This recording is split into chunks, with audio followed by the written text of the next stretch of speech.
Тәаләнең рәхмәте белән без бүген бу уку йортларында, мүбәрәк уку йортларында җыелдык һәм үзебезнең остазларыбызны, галимнәребезне искә алып, аларга дуа кылмакка һәм дә шушы аларның җылы истәлекләре белән бүлешмәккә Аллаһ Тәалә ушбу мәҗлесләрне оештыручыларга һәм шушы мәҗлесләрне оештыруда үзләренең зур өлешләрен керткән барча хәзрәтләребезгә Аллаһ Тәалә рәхмәте бирсен иншаллаһ Тәалә.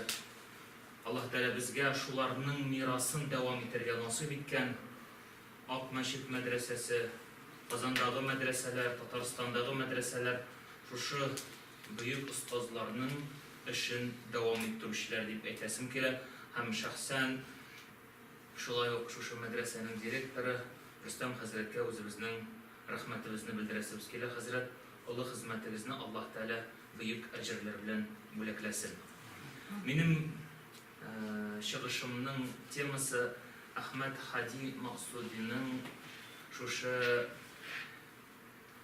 мәгариф өлкәсендә керткән өлеше турында азрак искә төшереп аласым килә. Чөнки Әхмәт Хади хәзрәтләре күбрәк Совет чорында реабилитация үткәннән соң ул Йолдыз газетасы редакторы, нәшр мөхәррире исеме астында күбрәк билгеле. Һәм шул яктан аны күбрәк кайралар. Әмма дә ләкин әгәр без аның дини өлкәдә, дини хезмәтләрен караган очракта, дөрестән дә ул безнең өчен, һәрберебез өчен, Татарстан мөселманнары гына түгел, төрки мөселманнар өчен зур хезмәт калдыручыларның берсе булып тора. Менә үткән бу атна башында гына дүшәмбе көнне Бухарада булдык. Шушы Шиһабетдин Мәрҗани эзләре исемле эзләре артыннан дигән бер түгәрәк өстәл узды һәм шушы Бухарада без үзбәк телендә Мөгаллим Сәни китабын, Гыйбадәти Исламия китапларын сатып алдык. Һәм алар шуның кадәр матур иттереп тәкъдим итәләр аны. Булар безнеке диләр. Үзбәкләр бу безнең галим диләр. Безнең кеше бу диләр. Инде үткән ел Казакъстанда булып шул китапларны Казан абзылары бу безнеке диләр. Кыргыз абыйлары бу безнеке диләр. Менә кайда гына барсаң да яхшы кеше булсаң, син бөтен җирдә үзеңнеке буласың икән. Димәк, инде әлхәмдүлилләһ, менә шушындый шәхесләр безләргә шуның кадәр киң эштәлекле һәм файдалы китапларны тәкъдим итеп, һәм ул менә ул укыту системасында хәзерге көндә дә актуаль. Шифахия китабы. Инде безнең мәдрәсәләр, кызганычка каршы, безнең мәдрәсәләр Татарстан җирендә Шифахия китабының аның методикалары дөрес үк түгел, инде хәзер системага туры килми дип әйтсәләр дә, бөтен Кавказ Шифахия китабы белән укый. Бөтен Кавказ мәчетләрендә, мәдрәсәләрендә Шифахия китабы белән укыйлар. Шул Әхмәт Хади Максудиның. Әле без аңа барыбыз да кайтачакбыз. Әлхәмдүлилләһ, шөкер, мен Казанда Диния назараты тарафыннан яңа бер шундый күренеш барлыкка килде. Гыйбадәти Исламия китабы буенча, аны өйрәнү буенча конкурс дип әйтик инде. Сорау-җавап усулында Гыйбадәти Исламия китабы әйтик, мәсәлән, безнең турау 100 ничә биттән тора торган китапны яттан өйрәнеп, шунда булган сорауларны балаларга әйтик, мәсәлән, 6 яшьтән алып 15 яшькә хәтле балаларга шушы китапны белү буенча конкурслар үткәрәләр. Бу үзебезнең мирасыбызга кайтуга бер адым булып тора. Иншаллаһ Тәалә әле киләчәктә күбрәк өйрәнелеп, файдалы мәгълүматлар булыр дип өмет итәсем килә. Инде үземнең чыгышыма килгәндә, Әхмәт Хади хәзрәтләре 20нче гасырның 1нче чирегендәге татар дөньясында иң укымышлы зиялыларыбызның берсе. Аны үз заманында иңнәрнең, иң танылган шәхесләрнең беренче урындыгына керткәннәр. Шиһабетдин Мәрҗаниләр, Каюм Насриларның эстафетасын дәвам иттерүче дип атаганнар. Дөрестлектә дә ул үз буынының мәгънәви һәм җисми хәлфәләренең берсе була. Әгәр аның тормыш юлына караган очракта Әхмәт Хади Максуди хәзрәтләре менә Мәмдәл авылы турында әйтеп үттеләр. Менә шул Мәмдәл авылыннан ерак түгел генә Ташлы авылы бар. Миңа үткән елны шул Ташлы авылында булырга насип итте. Миңа бер сүз әйтмәделәр, монда Әхмәт Хади Максудиның авылы дип. Мин ул авылны карадым, шулай иттереп ул Бормалы юл белән төшә һәм авылга кергәндә чишмә бар. Чишмә бар һәм бу Ташлы чишмәсе дип әйттеләр. Әгәрчә дә ул безнең шушы әдәбиятта шундый шигырь юл бар. Ташлы чишмәсе то суы тәмле, сәйлүн шәйләре эчмәк өчен шундыйрак формада бер матур шигырь формасында китерелгән. Дөрестән дә әйттеләр, менә бу яхшы чишмә, моннан су алып кайтырга онытма дип әйттеләр. Шуның турында бер сүз искә алучы булмады. Дөрестән дә ул шушы авылда туып, үзенең әтисенең мәдрәсәсендә гыйлем ала. Һәм 1881 елда әтисенең мәдрәсәсендә гыйлем алып Казанга килә. Заманның иң танылган мәдрәсәләре булган Күл буе мәдрәсәсе, Касимия мәдрәсәсендә укырга керә. 8 ел дәвамында шунда белем ала һәм укып бетергәчтен 1890 һәм 92 елларда 2 ел дәвамында мөгаллимлек итә. Ләкин мәдрәсәдәге укыту системасы аңа бердә ошамый.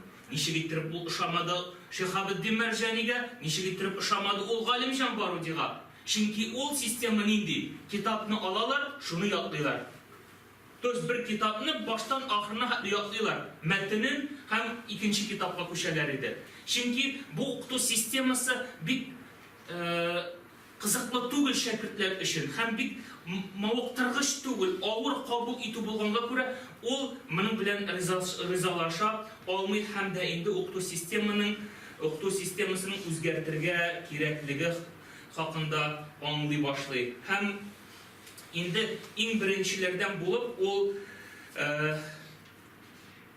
иң беренче тәкъдим иткән китабы ул Мөгаллим әүвәл китабы булды. Мөгаллим әүвәл китабы иске татар графикасын үзгәртү. Чөнки гарәп телендә 3 төрле сузык хәреф бар: әлиф, вау, яй.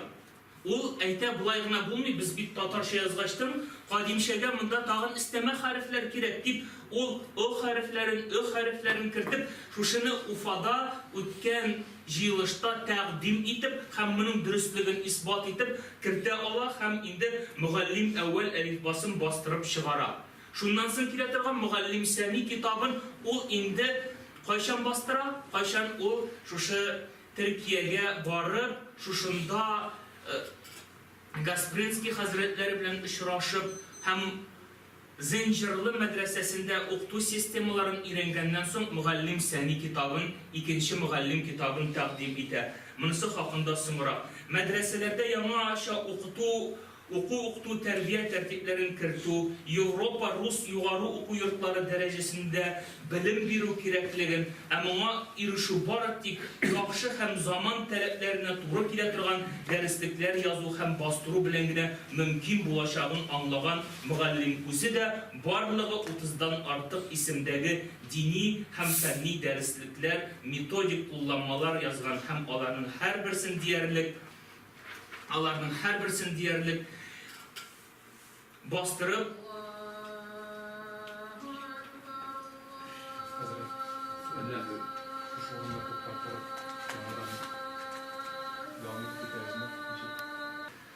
мәдрәсәдәге Әхмәт Хади Максудиның мәдрәсәләрдәге укыту системасына үзгәртеп кору проблемасын остазы санаган әйтеп Исмәгыйль Гаспринскийга ияреп беренчеләрдән булып күтәреп чыккан Әхмәт Хади Максуди барлык дөреслекләрен дә, бөтен дәреслекләрендә дә үзенең тәкъдим иткән принципларга таянып язган һәм шуңа да аның дәреслекләре аңлаешлы телдә язылуы, югары дәрәҗәдә булу белән аерылып торганнар.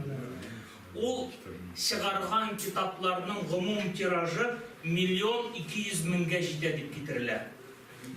Бу дөрестән дә зур һәм мөһим. Менә китаплар дип әйтәсем килә, чөнки менә бу китаплар менә иң танылганнары гына безнең дини өлкәдә кулланыла торган шул Мөгаллим Сәни китабын нинди генә төрки дөньяга бармыйк, бөтенесендә дә шушы төрки, менә Шейх Габдуразакка да аңлатып күрсәттем. Әйтәм, сезнең тарафтан тәкъдим ителә торган гарәп әлифбалары, алар безгә туры килеп бетми. Хәтта төрекләр тарафыннан тәкъдим ителә торган төрек әлифба китаплары да алар безнең халыкка кабул итүе бик авыр. Ә Мөгаллим Сәнине бөтен буын кешеләре, менә хәреф танымаган, урыс хәрефе танымаган балалар да аны җиңел кабул итәләр. Һәр милләткә уку кирәк. Укымаган милләт байый алмый. Мәктәп мәдрәсәләрдәге укыту, тәрбия системасын заман таләпләренә туры китереп үзгәртү, мәдәниятны, мәгърифәтне яңаша үстерү, шуның белән милләтне Россиянең дөньяның икътисад мәйданына чыгару, ягъни бай һәм укымышлы милләт итү, бу 20-нче гасыр башы татар зыялылары ирешергә омтылган милли максат булып тора. Татар зыялылары арасында иң укымышлыларыннан берсе булган Әхмәт Хади Максуди исә мәгариф өлкәсендә шул максатка ирешү юлында беренчеләрдән санала. Ул үзенең әлифбалары белән Ысул җәдид хәрәкәтен башлап җибәрүчеләрдән була. Һәм Әхмәт Хади әфәнде язган мәктәп дәреслектәре шук гүзәл дип язачак соңра тарихчы, журналист Габдулла Баздал Таймас ике Максудилар дигән үзенең хезмәтендә. Әхмәт Хади Максуди 1893 елда Төркиягә китә. Андагы мәктәп мәдрәсәләрдәге яңа ысул белән, укыту системасы белән таныша, ныклап төрек телен өйрәнә. Татарча газета чыгару уе белән янып йөргән яшь мөгаллим Истанбулда газетачылык серләренә төшенергә тырыша. Монда ул төрек язучысы Мидхат белән таныша. Иqdam газетасы мөхәррире белән дуслаша, хәтта бераз вакыт әлеге газетада эшләп тә ала. Төркиядән кайткач ул Исмагыйль Гаспринский чакыруы буенча Кырымдагы Бакча сарайда туктала, андагы Зынҗырлы мәдрәсәсендә укыта. Исмагыйль Гаспринский методикасы белән яңаша укыту процессы белән таныша һәм бер үк вакытта Тәрҗеман газетасында да эшли. Әхмәт Хади Максуди бу чорда Исмагыйль Гаспринский белән еш очраша. Алар яңаша укыту, тел, имлә мәсьәләләре белән төрки халыклар өчен аңлаешлы булган уртак әдәби тел барлыкка китерү мәсьәләсе турында, төрки халыкларда милли аңны үстерү, милли горурлык хисен тәрбияләү, төрки бердәмлек хакында кызу бәхәсләр алып баралар. 1896 елда Әхмәт Хади Максуди Казанга кайта һәм Казан укытучылар мәктәбендә экстерн юлы белән имтиханнар тапшырып, укытучы дипломы ала. Бу бердән бер очрак булып санала. Һәм 1897 елда бер туган Юнусовлар химиясендәге мөселман балалар приютында татар теле, тарихы һәм җография фәннәрен укыта. Ул бу елларда яңаша дәреслекләр яза һәм мөгаллимлек итә. 1903 елдан 1906 елларда Казан университетының юридик һәм педагогика факультетларында ирекле тыңлаучы була. Инде Әхмәт Хади Максудиның татар мәгарифенә багышланган эшчәнлеген Йолдыз газетасының нәшр мөхәррире эшчәнлеген айырып карап булмый, айырып карамыйча булмый. Чөнки Йолдыз битләрендә 12 ел дәвамында укыту һәм тәрбия проблемаларын киң яктыртылганда, анда төрле фикерләр булган һәм төрле карашны яклаган татар зыялыларының мәкаләләрен ул чыгарып бара. Һәм дә инде кыстартам инде сүземне узакка сузмас өчен, һәм монда бик мөһим бер әйбер, Әхмәт Хади Максуди әле күп кенә санлык дәреслекләр авторы булуына карамастан, Йолдыз газетасы мөхәррире булуы өстенә карамастан, ул беренче татар китапханәсен, Китапханәи Исламияны оештыра. Бу китапханәдә барлыгы 950 төрле китап була һәм ирекле доступта була. Һәм монда инде бушка була. Менә хәзерге көндә без аны күрәбез. Валиулла хәзрәт Якуб мәрхүм ачып маташты Исламия китапханәсен. 30 Тукай урамы 38 йортта. Һәм хәзерге көнгә кадәр әле инде безнең әле китапханәи исламия юк. Бу зур проблема. Мин аны әле мәдрәсәбездә үткән чыгышымда да искәртеп уздым. Хәзерге вакытта безнең мөмкинчелекләр була торып та, ачык доступта булган шушы китапханәи исламия ул юк. Әйтәләр, хәзер шәкертләр, балалар китапханәгә йөрмиләр. Ә бу бер гали йөрерләрме, юкмы, икенче проблема булыр. Чөнки аның җәлеп итү ысуллары да бар. Чөнки китапханәдә утырмаган укучы аның галим булырга яки шуңа өмет юк, галим булачагына. Китап белән утырмаган баланың гыйлем әһле булуында өмет юк. Бу китапка җәлеп итү кирәктер дип уйлыйм. Менә китапханә исламияны оештыручыларның берсе була. Бу китапханә 1906 елның 2 январында ачыла һәм шул көннән башлап 1923 елга кадәр аның мөдире була. Китапханә Кәримовлар, бер туган Кәримовлар йортында урнашкан була. Инде бу хәзерге Галиев мәчетләренең Галиев исемендәге мәчет каршындагы бина. Китапханәнең матди ягы ярлы мөселманнарга ярдәм итү, җәмгыять рәисе булып, бер туган Апанаевлар ярдәме белән шәһәр думасы аша хәл ителә. Ел сайын китапханәгә 1000 сумлап субсидия бирелеп барган. Китапханә атнага 2 көн бар тик хатын-кызлар өчен генә эшләгән. Көн хатын-кызлар көне булган. Шушы, ягъни хатын-кызларыбыз да, ягъни мәгарифкә тартылсыннар өчен.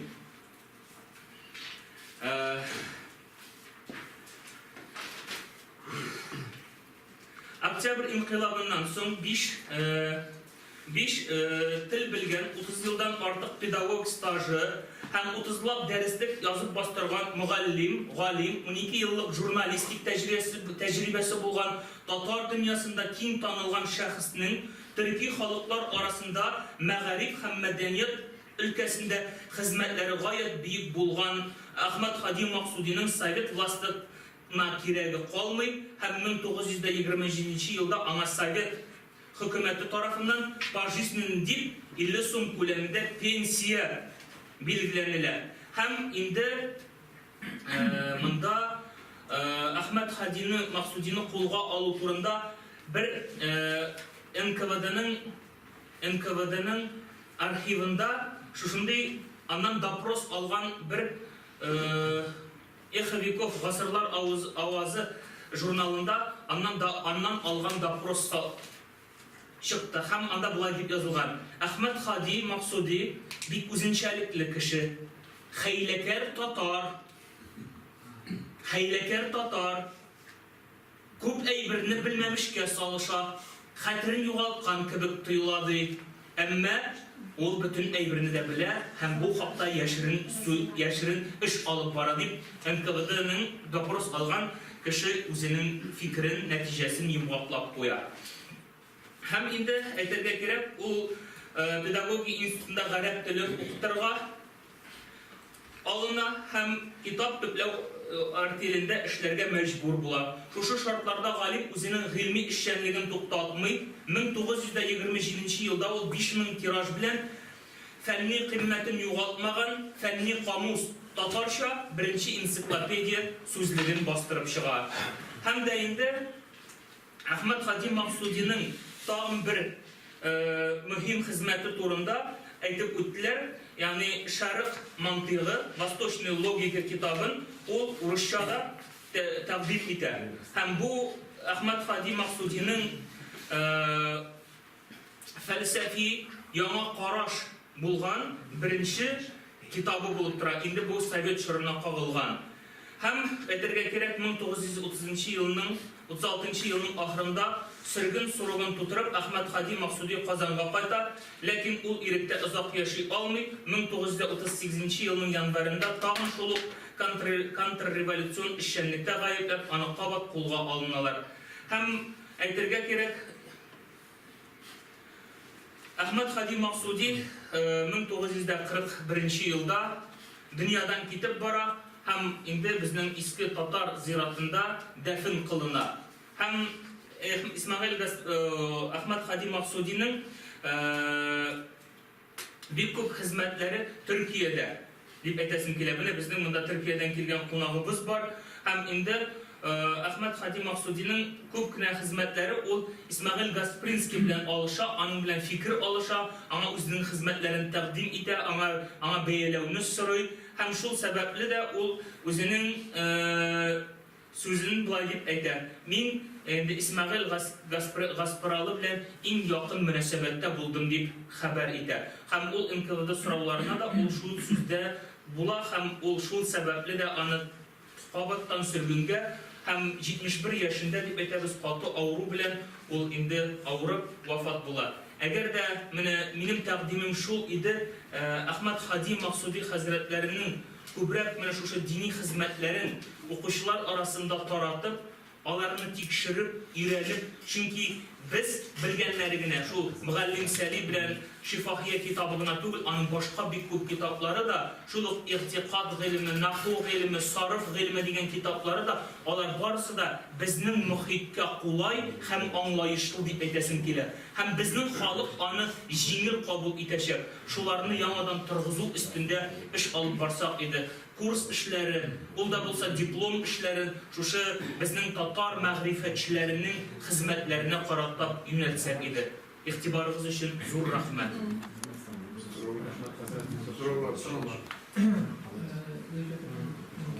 Әхмәт Хади Максуди улай мәгърифәт өлкәсендә эшләгән, әмма сәясәттә аңлавымча ачык фикерләр белән чыгыш ясамаган, чыкмаган нинди дә булса ниләр бар моның сәясәткә? Сәясәткә әлбәттә, инде мин аны бу чыгышымда аны сәясәт белән бәйләгәндә ул бөтенләй инде анда пантюркизм да гаеплиләр бит инде. Чөнки төркиләштерү аның бер туган энесе Садри Максудиның ул үзенең акчасына укыта Европада дип әйтәбез инде.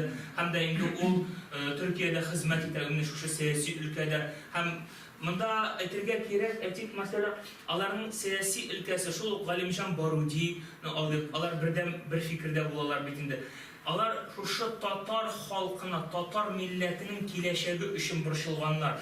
Аларга әйтик, мәсәлән, белеме булмаган халыкның киләчәге юк дип, аларга шул ук Мөхәммәдия мәдрәсәсендә ул бит инде дини гыйлемнәр белән бергә дөньяви гыйлемнәрне бирә башлый. Менә аларның мәдрәсәдә ул бит Мөхәммәдия Әхмәт Хади Максуди аны Мөхәммәдия мәдрәсәсендә 2 ел укыту эшләре алып бара. Галимҗан Баруди аны бергә эшләргә дип чакыра. Чөнки монда фикер нәрсәдә? Фикер ул да булса халыкка күбрәк мәгърифәт, ягъни гыйлем бирү. Менә хәзерге вакытта безнең мәдрәсәләрнең Татарстан буйлап бөтен мәдрәсәләрнең максаты как максимум күләмдә күп кешегә дини белемне бирү. Чөнки дөньяви белем бирү алу мөмкинчелеге бар. Безне гаеплиләр. Сез ликбез белән шөгыльләнәсез диләр. Нәрсә диләр? Нәрсәгә сезгә шуның хәтле кеше укытырга? Алар бит менә сез 1000 кеше укытасыз, алар бит барысы да дин өлкәсендә эшләми. Безнең максатыбыз ул түгел. Хәзерге заман мәдрәсәләренең максаты кешеләргә иң күбендә күпме мөмкин меңләгән кешегә шушы дини гыйлемне бирү. Ни өчен? Чөнки читтән килгән чит ят фикерләр безнең халыкның башын бутамасын һәм аларны төрле агымнарга алып кирип китмәсеннәр. Хәзерге вакытта күрәбез, төрле агымнар ни тәэсир итә. Чөнки кеше белми. Кеше самими хәлдә мин дин тотарга телим дип килә, аңа чит ят фикерле булган кеше килеп үзенең фикерен тотына, юнәлтергә.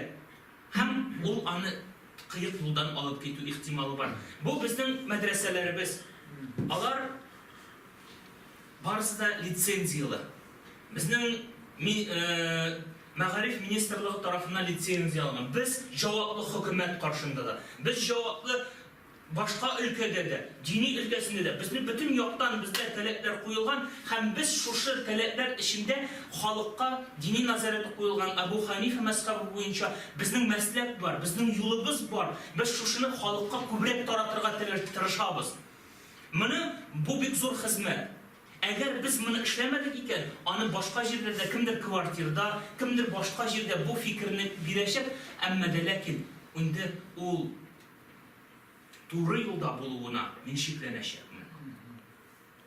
Шуның өчен инде шушы Ахмад Хади Максудиның сәяси фикерләре булганмы дигәндә, аларның сәяси фикерләре шул рәвештә булган. Алар милләтләре өчен җан атканнар, киләчәк өчен борчылганнар. Теге Коръән укып кына ерак китеп булмый. Синең киң карашлы булырга тиеш. Менә гафу итегез инде, ярыймы? Менә вахабилар дип әйтәбез инде без, име? Мин аларны насаруклар дип атыйм. Насарук ул шундый хайван, который ул тоже борыны менә үзенең каршындагы әйберне генә күрә. Ул 1 метр уңдагысын да, 1 метр судагысын да күрми.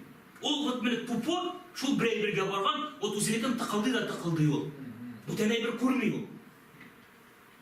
Biz тәрбияләгән кешеләр, шәхесләр, укучылар, алар киң карашлы булырга тиешләр.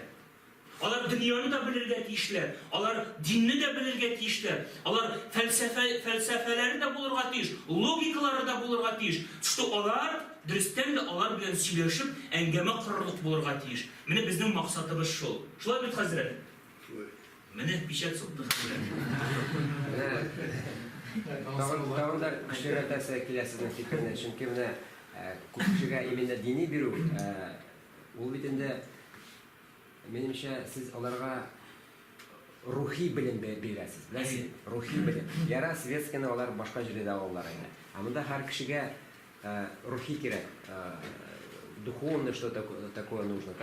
А где они еще могут получить, особенно для татар енді? Біз татарларға бұл дини беремді действительно рухи білім беру деп әйтергә була. Һәм дә безнең үзебезне татар булып сакланып калуына ул менә зур өлеш кертә дип уйлыйм. Әлбәттә, без телне саклау өчен, менә милләт буларак, халык буларак үзебезнең асылны саклап калу өчен зур хезмәт куела бу йортларында. Менә ул дөрестән дә менә бу дини уку йортларының менә кеше карый бит, ул мулла булырга укый. Мәдрәсәдә мулла булырга өйрәтмиләр. Өйрәтмиләр дигән мулла булу максатын куймыйлар. Аңа бирәләр дини белем. Менә син шушы мәдрәсәне укып бетергәнсең, була телисең икән мулла бул, телисең икән остаз бул, телисең икән син башка кеше бул, юрист бул. Әмма дә ләкин син милләт парвар кеше булачаксың, иншалла.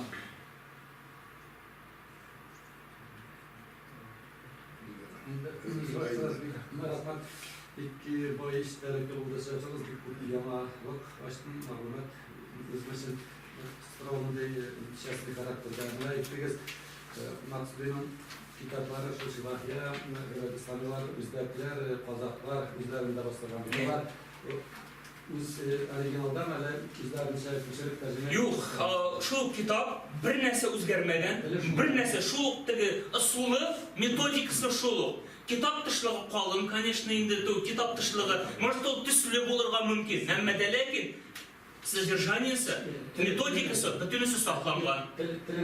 Теле шу. Шрифт латынча, әйе? Аңа проблема түгел бит инде ул. О бит бездә бит ул иске имләчә язган бит инде. Кадими имлә белән язылган. Без аны кириллицага күчердек. Кемдер аны латынга күчерде. Ул бит аннан айырма юк. Менә тагын бер материал бу мәсьәлә буенча бик күп материал эзләдем Ахмад Хади Максудига карата. Менә мин Татарстанның милли китапханәсендә Ахмад Хади Максудига багышланган 33 китап. Аның 33 китабы аңа багышланган әйберләр, материаллар бар. Менә bütün üssü, alanın fondları bilen күрсәтелгән, иншаллах тәала мин аны докладка барысында куячакмын. 33 китап Ахмад Хади Максуди турында һәм аның хезмәтләре хакында Татарстан Республикасының милли китапханәсендә бар. Мәдрәсә буенча әйтегез, анда укырга килүче шәкертләр күпме һәм укытуның телләре татарчамы? Мин шәхсән үзебезнең Мөхәммәдия мәдрәсәсенә килгәндә, безнең Мөхәммәдия мәдрәсәсенең көндезге бүлегендә 178-180 бала укый, егетләр һәм кызлар. Барлыгы 3 бүлек эшләп килә кичке, көндезге, кичке һәм читтән торып уку бүлекләрендә 1200-дән артык шәкерт укый. Һәм инде аларның күпчелеге безнең инде заочныйда укучылар, читтән торып уку бүлекчендә укучылар, алар имамнар һәм мугаллимәләр регионнардан киләләр. Инде көндезге бүлек безнең төп дип әйтик инде, төп юнәлеш, алар белән эшлибез. Алар Россиянең бүтән төбәкләреннән килгәннәр һәм инде безнең инде СНГ илләреннән балаларны алмаска бик тырышабыз. Чөнки кайбер фәннәр татар телендә, кайбер фәннәр урыс телендә һәм кайбер фәннәр гарәп телендә укытыла. Ana hazır bir sizin de işinin soğutuluşunu işlediğiniz bu olmalı ve bizim bitinde konferansı Ahmet Ali Maksud'un 150 yıllarına başlanan hem jin patlalarında bir makale. Юк, мәкаләм әзер, просто минем аны теге формага китерәсем бар, менә буларны бөтенесен тыгып бетерергә кирәк иде. Мин аны кул белән дә яза башладым, болай да язып карадым. Кызганычка каршы вакытны шундыйрак, әле вот менә әйтеп торам, дүшәмбе көнне, четверг көнне, получается инде. Пәнҗешәмбе көнне кайттык, шушы Бухарадан кайттык, шул конференцияда мин аны өлгерә алмадым. Наша күләмле çünkü Türk makalelerin birisi İnşallah Allah Resulullah olsa əzrət buyuruz inşallah Ben cübərimiz. Yunus Topçuş WhatsApp'tan faydalanabilir sizlere. Dene hanımın ettim yine. Kütüp falan alayım size. Siz bizde gönder şey. Gidip durasın, yerden bir kolsuz durasınız. Şuna göre Allah'ınıza gelişekte de Şuna göre de biz böyle bütün medreseler arasında falan dini işitlerini bir geliriz. Birgə işləyiruz, Akmaşid bilən, mədrəsə bilən işləyiruz, Elhamdülillah. Ben bir geçiyoruz. Yıldız verdim. Şuna göre Allah konusunda bir geçiyoruz. Bundan beri Tamam bir eğitim kilgen fikir. Arak Hazret Tanrı'da otura, Rezina Padan'da otura. Ve Rezina bir Rezina şimdi Mehmet İmayla hoşuma bakıyorduk. Hem şimdi biz Zülfat Hazret'le bir ikinci yaptık. Tamam, bizim için şöyle başta. Ne bizim ama paratanın hırmat isterdi tağla arttı. Naşadır Allah Teala size isenlik sağlık versin. Bu şu ülkede armut almayı hizmet ediyoruz. Rəhmət Allah razı olsun inşallah. Rahmetlerimiz Allah razı olsun inşallah. Rəhmət şunday matur şara iştirak için bu konferensiya bik kerakli deb o'ylayman. Chunki bu bizning mirosimizni qaytarib barlov. Biz uni barlamasak bo'lmaydi. Biz uni esga tushirib shogirdlarimizga taqdim etishga kerak. Allah'ın rahmeti olsun sizge. İndi gafı itersiz biz yolga çıkarız deyip turadır yarima. Çünkü Allah rıza olsun, isen sağ olsun. Bek şad buldum sizin bilen. Bölümlerine diye kitapına edildiğinden medreseler sonuna içinde bile bu türlü üniversiteler diğerine bir necimle olayı. Medreseler tiresinde soklana bugün mezhepte, milletler, bütün bile şu toğuz medrese tiresinde sayın. Şu onunla çıkken sayın. Rahmet sizge. Allah rıza olsun.